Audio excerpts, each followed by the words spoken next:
I'm a big fan of this text. I also do like the Wes Anderson movie that people are talking about.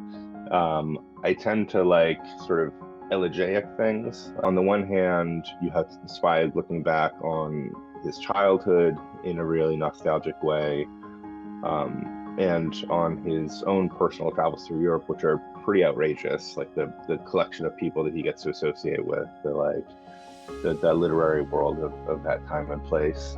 But it's also a really interesting look back on, uh, you know, a short but pretty exciting period where liberalism seemed to work really well.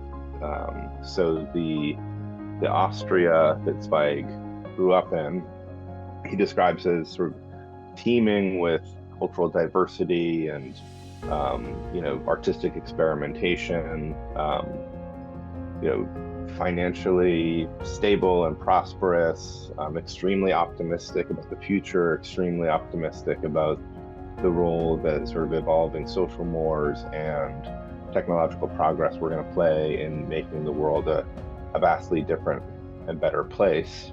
And so the period he's looking back on starts before the First World War and leads up into the Second. And so this sort of incredible utopia he's describing in pre-war Austria turns out to be a tinderbox, right? So there's a really interesting contrast where like what seems so sort of stable and solid and dynamic and beautiful to Zweig turns out to be something that was actually maybe structurally unsound or in some way susceptible to explosion. So see something that was a kind of brief, seems like a genuine golden age, but also proved unable to sustain itself and ended up absolutely imploding in a horrifying way.